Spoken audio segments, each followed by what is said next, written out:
كاملين عندنا واحد الصوت من الداخل كيبقى يقول لنا جا الوقت اللي تغير فيه، جا الوقت اللي تبدل وتراجع حياتك وتصفيها من اي حاجه كانت كتوقف لك في وجهك باش ما تخليكش تنجح. تنقي افكارك وتغذيها بكل ما هو مفيد، تنظم وقتك وتولي انت اللي تتحكم فيه ماشي هو اللي كيتحكم فيك، ونختاروا العادات المفيده ونستمروا عليها. حنا اللي نختاروا الروتين اليومي وكيفاش خاصو يدوز، وكما كنذكر ديما نقيو اكيد تعليقاتنا. السلام، كنتمنى يلقاكم هذا الفيديو في احسن الاحوال. معكم يسرى، مهتمه بكل ما يتعلق بعلم النفس وتطوير الذات. هذه القناه درتها باش نكون معكم خطوه بخطوه ونعاون كل وحده توصل لاحسن نسخه من نفسها وتعيش حياتها بثقه وسعاده. الموضوع ديال اليوم هو كيفاش نتغيروا وكيفاش نقدروا نبدلوا حياتنا للافضل من بعد ما عشنا مده طويله وحياتنا كنحسوا بها واقفه. حتى حاجه ما بغات تصدق، وكنكونوا واعيين باللي داكشي اللي كنديرو غلط وباللي فقط كنضيعوا وقتنا في التفاهات، ولكن ما قادرينش نحبسو حيت صافي ولفنا هذا الروتين اللي عايشين فيه، لانه على الاقل ما كيطلبش منا نديرو شي مجهود كبير مثلا. وهذا ما يسمى بمنطقة الراحة، هي المكان اللي كتحسي فيه بالأمان ولكن في نفس الوقت ما كتكبريش وما كتطوريش من راسك، ولكن صافي جيت باش نقول لكم بركة. جا الوقت اللي توقدي شويه وتحركي. بصح الوضع ما غيكونش سهل في الاول، ولكن غادي تقدري ديريها. فقط ثقي في راسك وفي قدراتك، وكوني مستعده كما قلت باش تبدلي افكارك، عاداتك واهتماماتك وحتى علاقاتك. واكيد كوني مستعده باش التغيير يبدا من الداخل ديالك، وتلقائيا غادي يغير داكشي اللي داير بك. التغيير هنا غيكون ايجابي، ولكن ضروري في هذه المرحله غادي تكوني مضطره تخسري شي حوايج في حياتك. يمكن وقتك الفارغ اللي ما كنتي ما كتلقاي ما ديري به وكيشدك الملل، وداك النظام اللي كنتي مولفه تنعسي وتفيقي فيه، ودوك الحوايج اللي كانوا كيمدوك بالمتعه لساعات بحال مشاهده الافلام بكثره، الهضره الخاويه اللي كنتي كتضلي تهضريها لساعات مع صحاباتك. واكيد غادي تخسري ناس بزاف في حياتك، لانه نهار كتقرري تغيري من راسك بغيتي ولا كرهتي غادي تخسري ناس في حياتك. وانا هذا الشيء عشته الصراحه، لانه نهار قررت نبدل من حياتي وتغيرات افكاري وتغيرات اهتماماتي وعاداتي وحتى السلوك ديالي كيفاش كنت كنتصرف معهم، نقدر نقول دابا خسرت النص ديال الناس في حياتي، الا ما خفت نقول كاملين، الا واحد النسبه قليله اللي بقاو في دائرتي. وهذه كتبقى ضريبه التغيير. هذا ما كيعنيش انني ما كنبغيهمش او ما كنعزهمش، العكس، ولكن صافي شي وحدين كان عندهم دور كبير في حياتي، ولكن صافي الرساله اللي كان خاصهم يوصلوها لي مفهومه، تعلمت منها. وكاين اشخاص من حيث انا تغيرت مبقاش داكشي اللي انا مثلا مهتمه به حتى هما مهتمين به، ولا داكشي اللي كيفرحني حتى هما كيفرحهم، وعلى داكشي تفرقوا الطرقان. وكاين واحد النوع اخر كما سبق قلت لكم، هو فاش كتخدمي على تقديرك وطاقتك، الناس السلبيه كينسحبوا بوحدهم من حياتك. وكنعاود نقول لكم غتوليو تجذبوا فقط الناس اللي كتشبهكم، الناس اللي كتستافدوا وكيستافدوا منكم. ما يمشيش بالكم هنا فقط الاستفاده الماديه، وانما طاقيا، معرفيا، معنويا، وزيد وزيد. لذلك الشخص اللي باغي يغير من حياته خاصو يعرف باللي غادي يخسر شحال من حاجه كان مولف عليها فاش كان عايش في منطقه الراحه ديالو اللي ما كانش فيها مضطر يغير حتى حاجه، وكيساير اي شخص اي وضع غير باش يتفادى الانتقادات وباش يتفادى يخسر اشخاص زعما عزازين عليه. ما عرفتش واش فهمتوا شنو باغا نوصل لكم. انا عارفه غتكونوا كتقولوا ياك حنا اللي غادي نتغيروا، علاش نغيروا داكشي اللي داير بينا؟ وغادي نقول لك انا متفقه معك، التغيير كيبدا من الداخل، انت اللي كتقرري تاخدي هذه الخطوه. ولكن بما انك كتقرري تغيري كما قلت افكارك، عاداتك، تنظمي وقتك، اهتماماتك، وانا متاكده في الوسط اللي عايشه فيه اي وحده منكم، اللي فيه الوالدين، العائله، الجيران، اصدقاء، زملاء المدرسه، الخدمه، اكيد غتلقاو اللي كيخالف النسخه جديده منكم.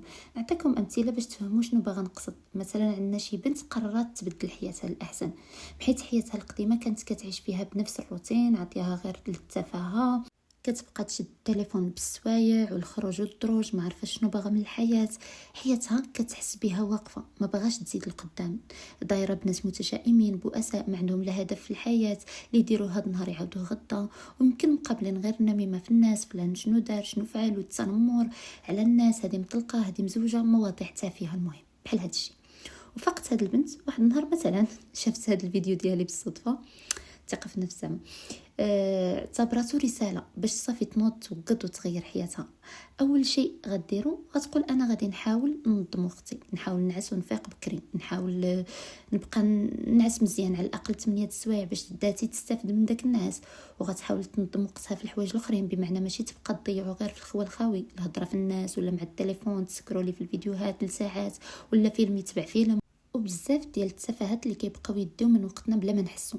هاد البنت غتولي تعرف فين كتضيع وقتها، وقت النعاس، وقت ديال المهام اليوميه، مثلا شغل الدار ولا تكون خدامه برا. المهم داكشي اللي هي ملزمه به. الوقت اللي عندها فري كتحاول تقسمه، وقت تقرا فيه، وقت تعلم فيه شي مهاره شي لغه، ووقت الوليدات اللي عندها واللي ما عندهاش، وقت لعائلتها الاخرى. وديما كتخصص وقت تهلا فيه في راسها، ولا تجلس بهدوء مع راسها بلا ضغط وبلا ما تخدم فيه التليفون. وفي الاوقات اللي هي مثلا كتكون كتخدم الشغل ولا غدا في الطريق الخدمه ولا تسخر ولا كدير ميكاب، كتبقى تصنت لداكشي اللي مفيد للثقافه العامه، مواضيع اجتماعيه نفسيه سياسيه علميه دينيه.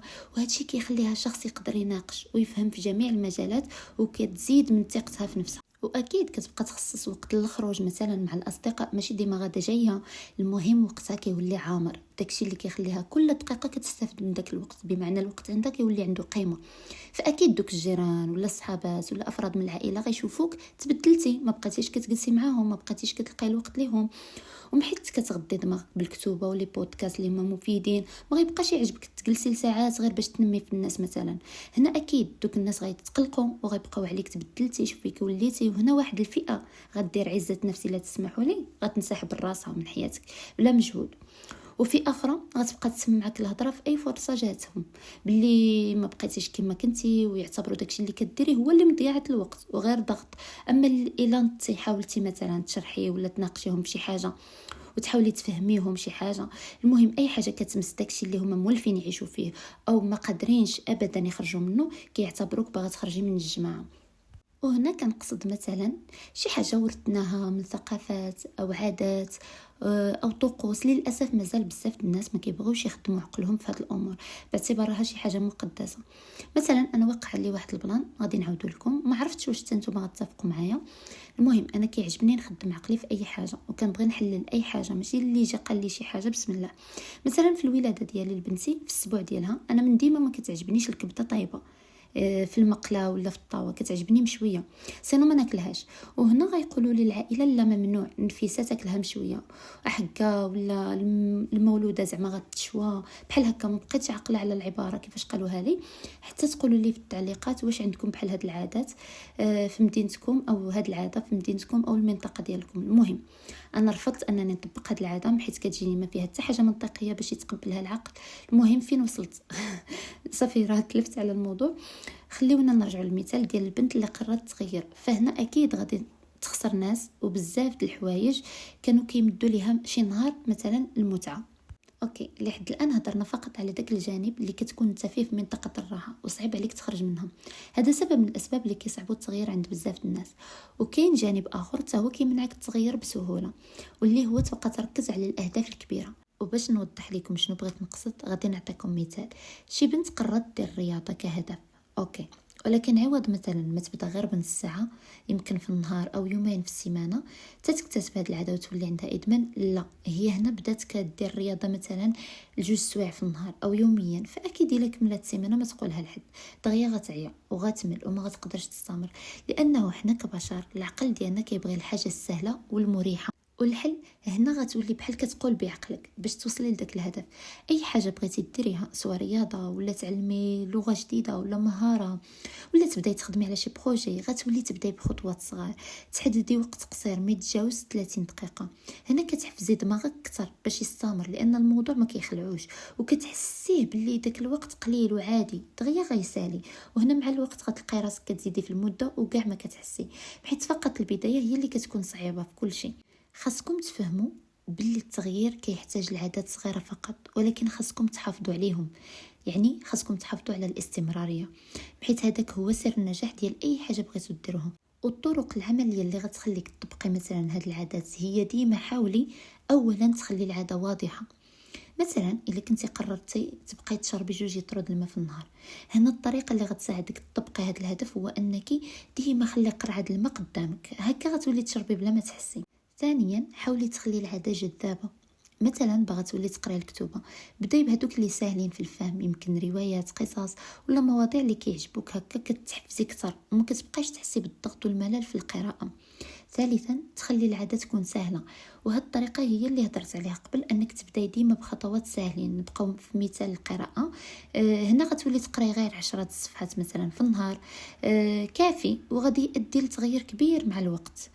رابعا تخلي العادة مرضية، مثلا من بعد ما تكملي القراءة ولا الرياضة ولا درس في اللغة، كافئي راسك بشي حاجة صغيرة، يا اما بشي حاجة حلوة شكلاطة ولا كيك، ولا نص ساعة تستعملي فيها السوشيال ميديا تفرجي بداكشي اللي كيمتعك ولا شي فيلم. ولكن ملاحظة البنات، وانت مقررة انك تغيري، حاولي تبداي بطاقة ايجابية، تفايلي بالخير، ماشي مع البداية صافي كيشدك داك الاحساس ديال الخوف من الفشل ويلا كتبدا يومين حتى صافي كيشدك داك العجز وكتهرسي كاع داكشي اللي نظمتيه. ديما ما تخليوش توقعاتكم كبيره بزاف وباغيين التغيير بالزربه، التغيير كيحتاج الوقت والاستمراريه. قبل ما نسالي الفيديو بغيت نشير لواحد الكتاب اللي كنت في واحد الفتره تصنت الملخص ديالو وصافي، واللي تعاودت قريت الكتاب كامل. صراحه هذا الكتاب رائع، انا متاكده غيغير تفكيركم الا قريتوه، وهو السبب تقريبا اللي بدل الفكره ديالي بشكل عام تجاه التغيير وكيفاش نبدل حياتي، واللي هو كتاب العادات الذريه ديال جيمس كلير. هذا الكتاب كيقول لك الا تحسنتي غير 1% كل نهار، راه من بعد عام غادي تولي نسخه مختلفه تماما من راسك. الفكره هنا ماشي في الاهداف ولكن في العادات. بالنسبه ليه الهدف ممكن توصل ليه وتحبس وما غاديش تحاول تزيد القدام، ولكن اكتساب عادات جيده مفيده كتبقى معك وكتبنيك كل نهار. ومنو خديت ديك الفكره ديال الا بغيتي تكتسب شي عاده بحال القراءه مثلا، كيقول لك ما تقولش غادي نقرا كتاب في اسبوع مثلا، خاصك تقول غادي نقرا غير صفحه واحده كل نهار. وبزاف الافكار اللي خديت من ديال هذا الموضوع ديال هذا النهار من هذا الكتاب صراحه مفيد بزاف، وكنصحكم تقراوه. كتاب مميز صراحه، انا متاكده غيغير طريقه التفكير ديالكم والله. وحاجه اخرى، هذا الكتاب ما كيهضرش فقط على كيفاش تكتسب عاده مفيده، لا كيهضر حتى على كيفاش تحبس وتحيد عاده خايبه. العادات الخايبه بالنسبه لجيمس كلير ما كتحيدش بالقوه، كتحيد ملي كتقطع عليها الطريق. الا حيدتي المثير وبدلتي العاده وصعبتي الوصول لها، غادي تكتشفي ان التغيير سهل اكثر مما كنتي كتصوري. نعطيو شي مثال باش تفهموا اكثر، كاين بزاف الامثله ولكن انا بغيت نعطي على ادمان الهاتف، بحيث كلشي دابا كيعاني من هذه القضيه. وهنا المشكل ماشي في الاراده ديالك بمعنى انك كيعجبك تستعمل التليفون، لا، المشكل في النظام اللي عايشه فيه، حيث اي عاده عندها حلقه كتعاود: مثير، رغبه، فعل ومكافاه. باش تحيدي عاده خايبه خاصك تكسر هذه الحلقه، ماشي غير تقاوميها. اول حاجه خبي المثير، اي عاده خايبه عندها حاجه كتفكرك بها. وماذا بقلنا الادمان على التليفون مثلا، هنا الا كنتي كتضيعي وقتك في التليفون بزاف، راه السبب هو انه ديما حداك، ديما هزاه في يدك، ما كتقدريش تستغني عليه. وكاين واحد النوع اللي كيدخلوا معاه كاع للطواليت والله. الحل هنا هو مثلا حيدي التطبيقات اللي كتضيع لك الوقت بزاف، يقدر يكون تيك توك، انستغرام، فيسبوك. هاد التطبيقات غيكون احسن الا كتستعمليهم بمده محدده. انا هادشي اللي درت، حددت المده اللي خاصني نخدم بها هاد لي زابليكيشن، فاش كتسالى هاد المده صافي كيتسد التطبيق راسو يعني اوتوماتيكمون. ولا تبقاي تخلي التليفون بعيد عليك، ولا تبقاي تستعملي غير في بلايص معينه، والنتيجه الا ما كانش المثير العاده غادي تضعف بوحدها. ثاني حاجة بدلي الرغبة، العادات الخايبة كتكون مربوطة بإحساس زوين، الراحة، هروب من الواقع، متعة سريعة. مثلا انا كنحماق صراحه على الامثله في المواضيع ديالي، بحيث هما اللي كيوصلوا الفكره وكتخليها مفهومه اكثر. نقول مثلا انت من داك النوع اللي فاش كيفيق في الصباح اول حاجه كيديرها هو يشد التليفون وكيجاوب على الميساجات ويشوف شنو واقع في الدنيا. هنا اولا كتشحني راسك كاول بدايه ليومك بطاقات شي مرات كتكون سلبيه، شي ميساج خايب او خبر محزن اللي كيخلي نهارك يدوز بطاقه سلبيه نهار كامل. هذه من جهه. ومن جهه اخرى انت ما غاديش تجي وتقولي صافي انا ما غنبقاش نشد التليفون في الصباح ياك، ولكن فاش غتفيقي غتبقاي جالسه في فراشك لمده طويله وكتشوفي في السقف، فاكيد في اخر المطاف غترجعي تشدي التليفون. الكتاب كيقول لك بدلي عاده سيئه بعاده جيده. هنا يا اما مع الفيقه تنوضي من فراشك وديري روتينك ديال الصباح، تغسلي وجهك وداكشي الاخر، يا اما تجلسي في فراشك ولكن تحاولي ديري ميديتيشن ولا اللي كيعجبها مثلا هذا الشيء. المهم بدلي عاده بعاده اخرى، لان العقل ديالك خاصو بديل ماشي فراغ. ثالث حاجه صعبي العاده. الا بقات العاده سهله غادي ترجعي ليها دغيا. يقدر ديري باسورد طويل للتليفون، ولا استعملي تطبيقات كتسد المواقع مثلا، واللي ما عندهاش مثلا الويفي في الدار كدير غير روشارج، تحاول مره تعطل ما تشارجيش التعبئه ما فيها باس. كل ما ولات العاده صعيبه العقل ديالك غادي يقول خليها ماشي مستاهله. رابع حاجه نقص المكافاه. اي عاده خايبه كتعيش حيت فيها مكافاه. وقبيله قلت لكم الا بغيتو تكتسبوا عاده مفيده كافئي راسك فاش تسالي القراءه او تعلم لغه او شيء او شي حاجه من داكشي اللي قلت لكم قبل. هنا العكس، بمعنى كاملين عارفين باللي السوشيال ميديا مثلا كتعطيك متعه فوريه. هنا خاصك تبدلي هاد الفكره. ديما ذكري راسك بالنتائج الخايبه، باللي غيضيع عليك بزاف د الوقت وباللي غيخليك مستريسيا. بمعنى ما تخليش العاده تبقى مرتبطه بالمتعه. السر الكبير عند جيمس كلير ما تحاولش تكون قوي، حاول تكون ذكي. يعني عوض ما تحارب العاده بدل البيئه ديالك باش العاده ما تلقاش فين تعيش. وهاد الطريقه الصراحه ذكيه بزاف والله. على داكشي انا قلت لكم او نصحتكم بهذا الكتاب، حيت فريمون غيبدل لكم طريقه التفكير ديالكم وغيسهل عليكم البدايه، غيسهل عليكم يعني كيفاش تبداو تحققوا الاهداف ديالكم. انا عارفه كاينين بزاف ديال الناس باغيين يتبدلوا، باغيين يغيروا من حياتهم، وعندهم داك الاحساس من الداخل باللي صافي جا الوقت اللي خاصهم يغيروا الروتين ديالهم، خاصهم يغيروا حياتهم الواقفه، ولكن ما عارفينش منين يبداو. غير حاجه اخرى، هو بصح راه الكتاب غيعاونكم الا اعتمدتوه باش تغيروا حياتكم، ولكن خاص ضروري تكون عندكم الاراده والرغبه باش تبدلوا حياتكم. يعني داكشي خاص نتوما تكونوا عارفين شنو باغيين من هذه الحياه وعندكم اهداف باغيين تحققوهم، عاد تقلبوا على الطرق صراحه.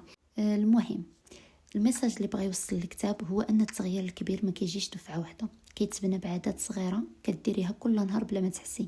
لان سر التغيير هنا هو فاش كتبداي شي هدف بلا ضغط وبطريقه ما كتخليكش تخلع من الموضوع، واكيد مع الحفاظ على الاستمراريه. كما قلنا النجاح او سر النجاح هو الاستمراريه. وهنا غنكونوا سالينا الفيديو ديال اليوم. كنشكركم على الدعم ديالكم بزاف بزاف بزاف، والمتفرجين جداد اللي غيدخلوا للقناه اول مره، الا عجبكم المحتوى ما تنساوش تتابعوا القناه ولايك الفيديو، حيت كيعاون الفيديو يوصل للناس اخرين يمكن يفيدهم حتى هما. وكنتمنى اي واحد بغى شي حاجه ولا شي هدف ان شاء الله يتحقق ليه ويوصل لداكشي اللي باغي، وحنا نكونوا غير سبب. و شنو اخر بغيت نقول لكم. المهم كنظن بركه، خليت لكم الراحه، دمتم في حب طمأنينة وسلام.